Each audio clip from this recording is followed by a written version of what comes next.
ಇವತ್ತಿನ ವಿಡಿಯೋದಲ್ಲಿ ನಾವು ಲಕ್ಷ್ಮಣ್ ಸವದಿ ಅವರ ಜೀವನ ಮತ್ತು ರಾಜಕೀಯ ಜೀವನದ ಬಗ್ಗೆ ಈ ವಿಡಿಯೋದಲ್ಲಿ ಸಂಪೂರ್ಣ ಮಾಹಿತಿಯನ್ನು ನೀಡಲಿದ್ದೇವೆ. ಆದ್ದರಿಂದ ಈ ವಿಡಿಯೋನ ಸಂಪೂರ್ಣವಾಗಿ ನೋಡಿ ಮತ್ತು ಚಾನಲನ್ನು ಸಬ್ಸ್ಕ್ರೈಬ್ ಮಾಡಿ, ವಿಡಿಯೋಸನ್ನು ಲೈಕ್ ಮಾಡಿ, ಶೇರ್ ಮಾಡಿ. Without wasting any time, let's start the video. Laxman Savadi ಅವರು 16 ಫೆಬ್ರವರಿ 1960ರಲ್ಲಿ ಸತ್ತಿ ಎಂಬ ಗ್ರಾಮದಲ್ಲಿ ಅವರು ಜನಿಸುತ್ತಾರೆ. ಮೂಲತಃ ಕೃಷಿ ಕುಟುಂಬದವರು. ಇವರ ತಂದೆ ಹೆಸರು ಸಂಗಪ್ಪ ಪರಪ್ಪ ಸವದಿ, ತಾಯಿ ಸಲ್ಲೆವ್ವ. ಇವರು ಪುಷ್ಪ ಲಕ್ಷ್ಮಣ್ ಸವದಿ ಅವರನ್ನು ವಿವಾಹವಾಗಿದ್ದಾರೆ. ಇವರಿಗೆ 3 ಗಂಡು ಮಕ್ಕಳಿದ್ದಾರೆ, ಒಬ್ಬರು ಹೆಣ್ಣು ಮಗಳಿದ್ದಾರೆ. ಲಕ್ಷ್ಮಣ್ ಸವದಿ ಅವರ ಶಿಕ್ಷಣ. ಲಕ್ಷ್ಮಣ್ ಸವದಿ ಅವರು ತಮ್ಮ PUCಯನ್ನು SMS ಕಾಲೇಜ್ನಲ್ಲಿ 1978ರಲ್ಲಿ ಮುಗಿಸಿದ್ದಾರೆ. PUC ಮಾಡಿರುವ ಸವದಿಯವರು ರಾಜಕೀಯಕ್ಕೆ ಧುಮುಕಿದ್ದು ಬಲು ರೋಚಕವಾಗಿದೆ.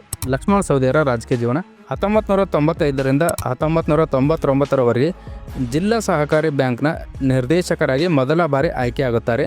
ಎರಡನೇ ಬಾರಿ ಬೆಳಗಾವಿ ಜಿಲ್ಲಾ ಸಹಕಾರಿ ಬ್ಯಾಂಕಿನ ನಿರ್ದೇಶಕರಾಗಿ ಮರು ಆಯ್ಕೆಯಾಗುತ್ತಾರೆ. ಕೆಲವೇ ದಿನಗಳಲ್ಲಿ ಬೆಳಗಾವಿ ಜಿಲ್ಲಾ ಸಹಕಾರಿ ಬ್ಯಾಂಕಿನ ಉಪಾಧ್ಯಕ್ಷರಾಗಿ ಆಯ್ಕೆಯಾಗಿ ಗಮನವನ್ನು ಸೆಳೆಯುತ್ತಾರೆ.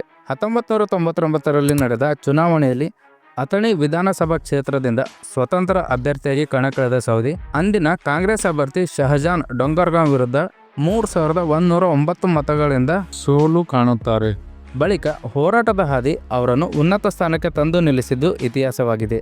ನಂತರ SM ಕೃಷ್ಣ ಅವರ ಸರ್ಕಾರದ ಅವಧಿಯಲ್ಲಿ ಅವರು ಪಂಪ್ಸೆಟ್ಗೆ ವಿದ್ಯುತ್ ಮೀಟರ್ ಅಳವಡಿಸುವುದನ್ನು ವಿರೋಧಿಸಿ ರೈತ ಹಿತರಕ್ಷಣಾ ಸಮಿತಿಯೊಂದಿಗೆ ಸಂಘಟನೆ ಮಾಡುವ ಮೂಲಕ ಬೃಹತ್ ರೈತ ಪ್ರತಿಭಟನಾ ಜಾಥಾವನ್ನು ನಡೆಸಿದರು. ಈ ಪ್ರತಿಭಟನೆ ನಂತರ ಪಂಪ್ಸೆಟ್ಗಳಿಗೆ ಮೀಟರ್ ಅಳವಡಿಸುವ ಆದೇಶವನ್ನು ಸರ್ಕಾರ ಹಿಂಪಡೆಯುತ್ತದೆ. ಆ ಆದೇಶದ ರೂವಾರಿ ಎನ್ನುವ ಹಿರಿಮೆ ಅವರಿಗೆ ಸಲ್ಲುತ್ತದೆ. 2001ರಲ್ಲಿ ರೈತರ ಹಿತದೃಷ್ಟಿಯಿಂದ ಹಿಪ್ಪರಗಿ ಬ್ಯಾರೇಜ್ ನೀರಾವರಿ ಕಾಲುವೆಗಾಗಿ ಹೋರಾಟ ನಡೆಸುತ್ತಾರೆ. ಹಿಪ್ಪರಗಿ ಬ್ಯಾರೇಜ್ ನೀರಾವರಿ ಕಾಲುವೆ ಪೂರ್ಣಗೊಳಿಸಿದ ಖ್ಯಾತಿ ಕೂಡ ಲಕ್ಷ್ಮಣ್ ಸವದಿ ಅವರಿಗೆ ಸಲ್ಲುತ್ತದೆ. 2002ರ ಬೆಳಗಾವಿ DCC ಬ್ಯಾಂಕ್ಗೆ ನಿರ್ದೇಶಕರಾಗಿ ಮರು ಆಯ್ಕೆಯಾಗುತ್ತಾರೆ. 2004ರಲ್ಲಿ ಕರ್ನಾಟಕ ರಾಜ್ಯ ಸಹಕಾರಿ ಅಪೆಕ್ಸ್ ಬ್ಯಾಂಕ್ನ ನಿರ್ದೇಶಕರಾಗಿ ಆಯ್ಕೆಯಾಗುತ್ತಾರೆ ಸವದಿ ಅವರು. ಅನಂತ್ ಕುಮಾರ್ ಮತ್ತು BS ಯಡಿಯೂರಪ್ಪ ಅವರ ನೇತೃತ್ವದಲ್ಲಿ 2004ರಲ್ಲಿ ಅವರು BJPಗೆ ಸೇರುತ್ತಾರೆ. ನಂತರ 2004ರಲ್ಲಿ BJP ಪಕ್ಷದಿಂದ ಕಣಕ್ಕೆ ಇಳಿದ ಸವದಿ ಅವರು ಅಂದಿನ ಕಾಂಗ್ರೆಸ್ ಅಭ್ಯರ್ಥಿ ಶಹಜಾನ್ ಡೊಂಗರ್ಗಾಂವ್ ವಿರುದ್ಧ 31,253 ಮತಗಳಿಂದ ಗೆಲುವನ್ನು ಸಾಧಿಸುತ್ತಾರೆ. ಗೆಲುವು ಸಾಧಿಸುವ ಜೊತೆಗೆ ಬೆಳಗಾವಿ ಜಿಲ್ಲಾ ಸಹಕಾರಿ ಬ್ಯಾಂಕ್ ಮತ್ತು ಕರ್ನಾಟಕ ರಾಜ್ಯ ಸಹಕಾರ ಅಪೆಕ್ಸ್ ಬ್ಯಾಂಕಿನ ನಿರ್ದೇಶಕರಾಗಿ ಮರು ಆಯ್ಕೆಯಾಗುತ್ತಾರೆ. 2005, 2006, 2007, 2008ರಲ್ಲಿ ರಾಜ್ಯ ಸಹಕಾರ ಅಪೆಕ್ಸ್ ಬ್ಯಾಂಕಿನ ಉಪಾಧ್ಯಕ್ಷರಾಗಿಯೂ ಕಾರ್ಯನಿರ್ವಹಿಸುತ್ತಾರೆ. ಅದೇ ಕ್ಷೇತ್ರದಿಂದ 2008ರಲ್ಲಿ ಎರಡನೇ ಬಾರಿಗೆ BJP ಪಕ್ಷದಿಂದ ಶಾಸಕರಾಗಿ ಅವರು ಮರು ಆಯ್ಕೆಯಾಗುತ್ತಾರೆ. ಆ ಸಂದರ್ಭದಲ್ಲಿ ಮುಖ್ಯಮಂತ್ರಿಯಾಗಿದ್ದ BS ಯಡಿಯೂರಪ್ಪ ಅವರು ಸಚಿವ ಸಂಪುಟದಲ್ಲಿ ಸಹಕಾರಿ ಸಚಿವರಾಗಿ ಹಾಗೂ ಕಲಬುರಗಿ ಜಿಲ್ಲಾ ಉಸ್ತುವಾರಿಯಾಗಿ ಕಾರ್ಯವನ್ನು ಲಕ್ಷ್ಮಣ್ ಸವದಿ ಅವರಿಗೆ ನಿರ್ವಹಿಸುತ್ತಾರೆ. ಅದೇ ವರ್ಷ ಬೆಳಗಾವಿ ಜಿಲ್ಲಾ ಸಹಕಾರಿ ಬ್ಯಾಂಕ್ ಮತ್ತು ಕರ್ನಾಟಕ ರಾಜ್ಯ ಸಹಕಾರಿ ಅಪೆಕ್ಸ್ ಬ್ಯಾಂಕಿನ ನಿರ್ದೇಶಕರಾಗಿ ಮರು ಆಯ್ಕೆ ಕೂಡ ಆಗುತ್ತಾರೆ. 2009ರಲ್ಲಿ ಸಹಕಾರಿ ಸಚಿವರಾಗಿ ಕಾರ್ಯನಿರ್ವಹಿಸಿದ ಅವರು ರೈತರಿಗೆ 1% ಕೃಷಿ ಸಾಲವನ್ನು ನೀಡಲು ಅವರು ಪ್ರಥಮ ಬಾರಿಗೆ ಕರಡು ಸಿದ್ಧಪಡಿಸುತ್ತಾರೆ. ನಂತರ ಅದನ್ನು ಅನುಷ್ಠಾನ ಕೂಡ ಗೊಳಿಸುತ್ತಾರೆ. ಕರಡು ಸಿದ್ಧತೆ ಅನುಷ್ಠಾನದ ಶ್ರೇಯಸ್ಸು ಕೂಡ ಅವರಿಗೆ ಸಲ್ಲುತ್ತದೆ. ವೈದ್ಯನಾಥ ಸಮಿತಿ ವರದಿ ಅನುಷ್ಠಾನಗೊಳ್ಳುವುದರಲ್ಲಿ ಇವರದು ಪ್ರಮುಖ ಪಾತ್ರವಾಗಿದೆ.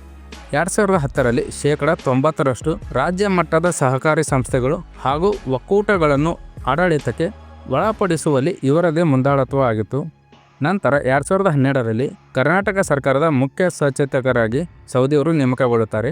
ಆ ಸಮಯದಲ್ಲಿ ಮುಖ್ಯಮಂತ್ರಿಯಾಗಿದ್ದ BS ಯಡಿಯೂರಪ್ಪ ಮತ್ತು DV ಸದಾನಂದ ಗೌಡ ಅವರ ಸಚಿವ ಸಂಪುಟದಲ್ಲಿ ಸಹಕಾರ ಹಾಗೂ ಕೃಷಿ ಉತ್ಪನ್ನ ಮತ್ತು ಮಾರುಕಟ್ಟೆ ಸಚಿವರಾಗಿ ಅವರು ಸೇವೆ ಸಲ್ಲಿಸುತ್ತಾರೆ. ಜೊತೆಗೆ ಕೊಪ್ಪಳ ಜಿಲ್ಲಾ ಉಸ್ತುವಾರಿಯಾಗಿಯೂ ಕೂಡ ಅವರು ತಮ್ಮ ಕಾರ್ಯವನ್ನು ನಿರ್ವಹಿಸುತ್ತಾರೆ. 2013ರಲ್ಲಿ ಅಥಣಿ ವಿಧಾನಸಭಾ ಕ್ಷೇತ್ರದಿಂದ BJP ಅಭ್ಯರ್ಥಿಯಾಗಿ ಕಣಕ್ಕಿಳಿದ ಸವದಿ 3ನೇ ಬಾರಿ ಗೆಲ್ಲುವ ಮೂಲಕ ಹ್ಯಾಟ್ರಿಕ್ ಅನ್ನು ಬಾರಿಸುತ್ತಾರೆ. ಅದೇ ವರ್ಷ ಬೆಳಗಾವಿ ಜಿಲ್ಲಾ ಸಹಕಾರಿ ಬ್ಯಾಂಕ್ನ ನಿರ್ದೇಶಕರಾಗಿ ಕೂಡ ಅವರು ಮರು ಆಯ್ಕೆಯಾಗುತ್ತಾರೆ. ಜೊತೆಗೆ ಭಾರತೀಯ ಜನತಾ ಸಂಘಟನಾಕಾರರಾಗಿ ನೇಮಕಗೊಳ್ಳುತ್ತಾರೆ. 2018ರಲ್ಲಿ BJP ಪಕ್ಷದಿಂದ ಅವರು 4ನೇ ಬಾರಿಗೆ ಅದೃಷ್ಟ ಪರೀಕ್ಷೆಗೆ ಇಳಿತಾರೆ.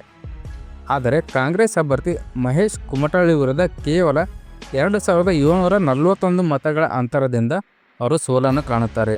ನಂತರ 2019ರಲ್ಲಿ BJPಯ ರಾಜ್ಯ ರೈತ ಮೋರ್ಚಾದ ಅಧ್ಯಕ್ಷರಾಗಿ ಸವದಿ ಅವರು ನೇಮಕಗೊಳ್ಳುತ್ತಾರೆ. ಮುಖ್ಯಮಂತ್ರಿಯಾಗಿದ್ದ BS ಯಡಿಯೂರಪ್ಪ ಅವರು ಸಚಿವ ಸಂಪುಟದಲ್ಲಿ ಆಗಸ್ಟ್ 20, 2019ರಲ್ಲಿ ರಾಜ್ಯದ 11ನೇ ಉಪಮುಖ್ಯಮಂತ್ರಿಯಾಗಿ ಪ್ರಮಾಣ ವಚನವನ್ನು ಸೌದಿ ಸ್ವೀಕರಿಸಿದ್ದಾರೆ. ಬಳಿಕ 27 ಸೆಪ್ಟೆಂಬರ್ 2019ರಲ್ಲಿ ಸಾರಿಗೆ ಇಲಾಖೆ ಸಚಿವರಾಗಿ ಜೊತೆಗೆ ಕೃಷಿ ಇಲಾಖೆಯ ಹಾಗೂ ಬಳ್ಳಾರಿ ಮತ್ತು ಕೊಪ್ಪಳ ಜಿಲ್ಲಾ ಉಸ್ತುವಾರಿ ಸಚಿವರಾಗಿ ಅವರು ಕಾರ್ಯವನ್ನು ಮಾಡುತ್ತಾರೆ. 2020ರಲ್ಲಿ ಅಥಣಿ ತಾಲೂಕಿನ ನಾಗನೂರು ಪ್ರಾಥಮಿಕ ಕೃಷಿ ಪತ್ತಿನ ಸಹಕಾರಿ ಸಂಘಕ್ಕೆ ಸಾಮಾನ್ಯ ಸಾಲಗಾರರ ಕ್ಷೇತ್ರದಿಂದ ನಿರ್ದೇಶಕರಾಗಿ ಅವಿರೋಧ ಆಯ್ಕೆಯಾಗುತ್ತಾರೆ. ಫೆಬ್ರವರಿ 5, 2020ರಂದು ಅವರು ಪರಿಷತ್ ಸದಸ್ಯರು ಕೂಡ ಆಗುತ್ತಾರೆ. 2018ರಲ್ಲಿ ಕಾಂಗ್ರೆಸ್ ಮತ್ತು JDS ಸಮ್ಮಿಶ್ರ ಸರ್ಕಾರವನ್ನು ರಚಿಸಿರುತ್ತದೆ. ಆದರೆ ಆ ಸರ್ಕಾರವನ್ನು ಬೀಳಿಸುವಲ್ಲಿ ಲಕ್ಷ್ಮಣ್ ಸವದಿಯವರ ಪಾತ್ರ ಪ್ರಮುಖವಾಗಿರುತ್ತದೆ. ಆ ಸಮಯದಲ್ಲಿ ಕಾಂಗ್ರೆಸ್ ಮತ್ತು JDSನ ಹಲವಾರು ಶಾಸಕರು BJPಗೆ ಬರುತ್ತಾರೆ. ಆ ಶಾಸಕರಲ್ಲಿ ಮಹೇಶ್ ಕುಮಟಳ್ಳಿ ಕೂಡ ಒಬ್ಬರು ಅಭ್ಯರ್ಥಿಯಾಗಿರುತ್ತಾರೆ. 2023ರ ವಿಧಾನಸಭಾ ಚುನಾವಣೆ ಸಂದರ್ಭದಲ್ಲಿ BJP ಪಕ್ಷ ಮಹೇಶ್ ಕುಮಟಳ್ಳಿ ಅವರಿಗೆ ಅಥಣಿ ಕ್ಷೇತ್ರದಿಂದ ಟಿಕೆಟ್ ನೀಡುತ್ತಾರೆ. ಲಕ್ಷ್ಮಣ್ ಸವದಿ ಅವರಿಗೆ ಟಿಕೆಟ್ ಸಿಗದಿದ್ದ ಕಾರಣಕ್ಕೆ ಮುನಿಸಿಕೊಂಡು BJP ಹೈಕಮಾಂಡ್ ವಿರುದ್ಧ ಅವರು ಸೆಡ್ಡು ಹೊಡೆಯುತ್ತಾರೆ. ನಂತರ ಕಾಂಗ್ರೆಸ್ ಪಕ್ಷವನ್ನು ಸೇರುತ್ತಾರೆ. 2023ರ ಅಥಣಿ ಕ್ಷೇತ್ರದಿಂದ ಅವರು ವಿಧಾನಸಭಾ ಚುನಾವಣೆಗೆ ಸ್ಪರ್ಧಿಸಿ 55,000 ಅಧಿಕ ಮತಗಳಿಂದ ಗೆಲುವನ್ನು ಸಾಧಿಸುತ್ತಾರೆ. ಸೊ ಫ್ರೆಂಡ್ಸ್, ಇದಾಗಿತ್ತು ಲಕ್ಷ್ಮಣ್ ಸವದಿ ಅವರ ಜೀವನ ಮತ್ತು ರಾಜಕೀಯ ಜೀವನ. ನಮ್ಮ ಚಾನಲನ್ನು ಸಬ್ಸ್ಕ್ರೈಬ್ ಮಾಡಿ, ವಿಡಿಯೋಸನ್ನು ಲೈಕ್ ಮಾಡಿ, ಶೇರ್ ಮಾಡಿ. ಧನ್ಯವಾದಗಳು.